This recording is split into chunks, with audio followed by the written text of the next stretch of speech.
سمعت قبل كده على اللي كانوا عايزين يسرقوا جسم سيدنا النبي؟ لو قلبك ضعيف عدي الفيديو، ولو قلبك جامد فانت هتسمع اغرب حكايات في حياتك.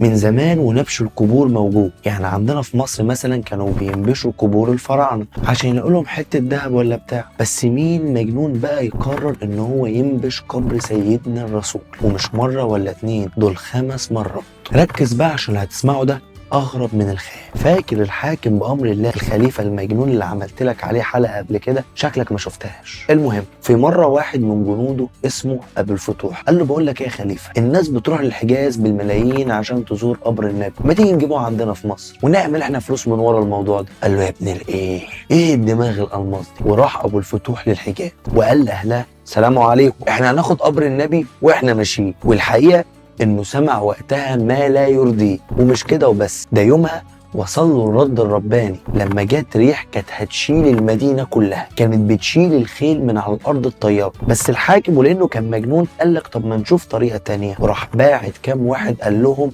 انتوا هتسكنوا في بيت قريب من المسجد النبوي وهتحفروا سرداب لحد القبر وتجيبوه وتيجوا. وراح جماعة الحاكم عشان ينفذوا الخطة، وفضلوا شغالين كام يوم. وفي مرة الناس بالليل حسوا بدوشة لحد ما وصلوا لجماعة الحاكم ورنوهم العلقة التمام وخلصوا عليهم. أما تالت مرة فدي بقى أغرب من الغراب، واللي كشفها السلطان نور الدين زنكي، لأنه كان ملك عادل. إن هو نايم حلم بالنبي عليه الصلاة والسلام بيشاور له على 2 وبيقول له انقذني من هذين. وتكرر الحلم بعدها مرتين عشان يقرر يسافر المدينة ويجمع أهلها بحجة إن هو بيوزع صدقات. وبعد ما خلص سأل متأكدين إن كل أهل المدينة جم؟ قال له لا، إلا 2 مغاربة مش محتاجين الصدقات. قال لهم أنا عايز أشوفهم. وأول ما دخل بيتهم لقاهم هم الراجلين اللي كانوا في منامه، وبيمشي في البيت لقى حصيرة في جنب، وأول ما شالها من مكانها لقى تحتها نفق لقبر النبي، وأخدوا ال2 اللي في النصيب. أما رابع محاولة فكانت سنة 578 هجرية